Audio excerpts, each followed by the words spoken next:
श्रीमते रामानुजाय नमः। श्रीशैलेशदयापात्रं धीभक्त्यादिगुणार्णवं यतीन्द्रपवनं वन्दे रम्येजमातरं मुनिं रम्येजमातृयोगीन्द्रपादरेखामयं सदा तदायतात्मसत्तादिं रामानुजमुनिं भजे। लक्ष्मीनाथसमारम्भं नाथयामुनमध्यमाम् अस्मदाचार्यपर्यन्तां वन्दे गुरुपरम्पराम्। श्रीमच्छठार्यतिराजकृपावलम्बं सौम्योपयन्ति गगनाद्रिमणीन्द्रभक्तं वेदान्तयुगमविशदीकरणप्रवीणं रामानुजं यतिवरं गुरुमाश्रयामः।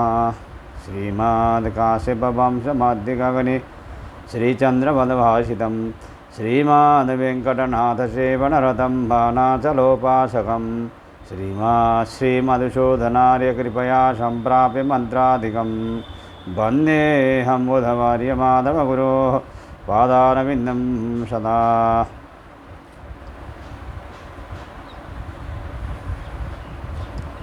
वेदांतसार श्रीमद् जगद्गुरु रामानुजाचार्य प्रणीत वेदांतसार का एक साथ तन्निष्ठस्य मोक्षोपदेशात्, इसमें आज हम लोग सत्संग करने वाले हैं। आप लोग ध्यानपूर्वक सुनिएगा और टिप के रखिएगा। जो जहाँ पर वो होता है बाद में फिर उसका भी समाधान किया जाएगा। इतश्च प्रधानादर्थान्तरभूतं सच्छब्दाभिहितं जगत्कारणं सच्छब्दाभिहित तत्त्वनिष्ठस्य मोक्षोपदेशात् तस्य तावदेव चिरं यावन्नं विमोक्षे अथ संपत्से। छांदोग्य उपनिषद 6:14-2। इति हि तन्निष्ठस्य मोक्ष उपदिश्यते प्रधानकारणवादीनामपि हि प्रधाननिष्ठस्य मोक्षो नाभिमतः। अर्थात इसका सूत्रार्थ तन्निष्ठस्य सत शब्द से वाच्य की उपासना करने वाले पुरुष को मोक्ष उपदेशात मोक्ष प्राप्ति का कथन श्रुति के द्वारा ही किया गया है। अतः मोक्ष जनक उपासना के योग्य तो ब्रह्म ही हो सकता है, प्रकृति नहीं।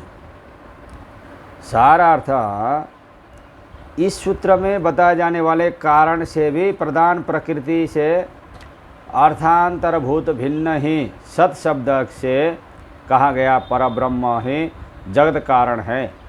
प्रधान प्रकृति जगत की उत्पत्ति में कारण नहीं है।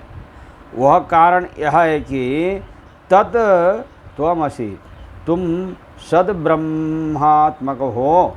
इस उपदेश के अनुसार अपने आत्मस्वरूप को सदात्मक समझकर उसके अनुसंधान में रहने वाले साधक को तस्य तावदेव चिरम यावन्न विमोक्षे अथ संपत्से, उस ब्रह्मा विद्योपासक विद्वान को मोक्ष प्राप्त होने पर तब तक विलंब है जब तक इस शरीर से छुटकारा नहीं मिलता।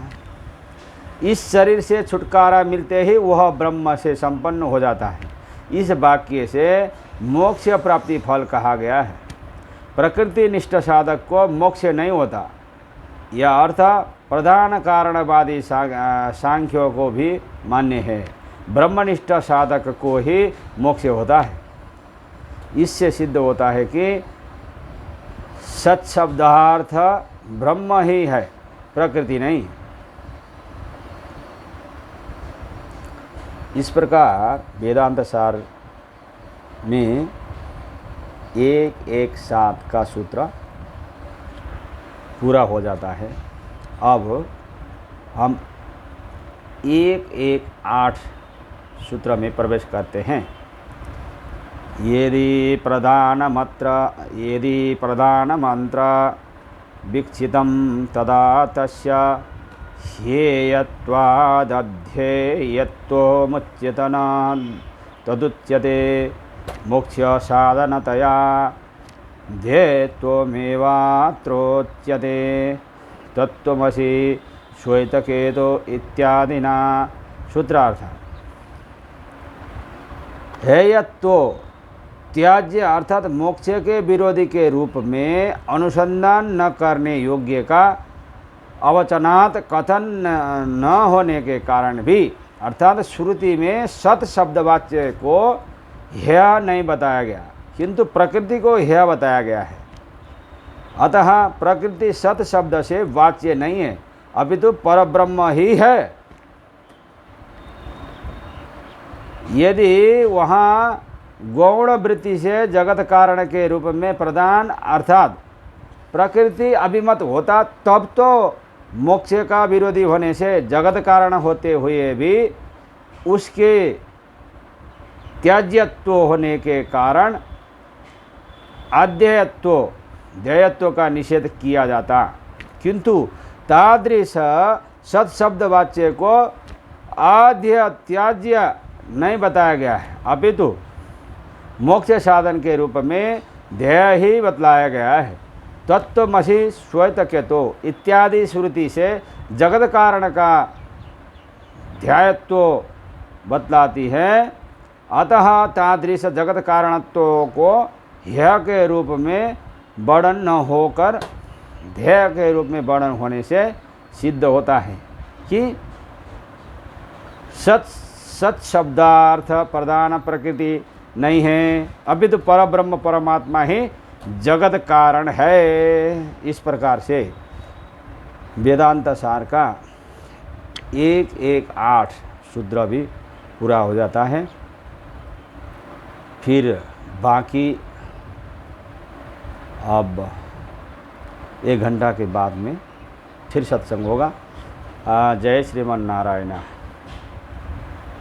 राम कृष्ण हरे राम कृष्ण हरे श्रीमन नारायण राम कृष्ण हरे राम कृष्ण हरे राम कृष्ण हरे लक्ष्मी नारायण राम कृष्ण हरे राम कृष्ण हरे राम कृष्ण हरे श्री राम नारायण राम कृष्ण हरे राम कृष्ण हरे राम कृष्ण हरे श्री कृष्ण नारायण राम कृष्ण हरे राम कृष्ण हरे राम कृष्ण हरे वेंकट नारायण राम कृष्ण हरे राम कृष्ण हरे राम कृष्ण हरे रंग नारायण राम कृष्ण हरे। जय श्रीमन नारायण।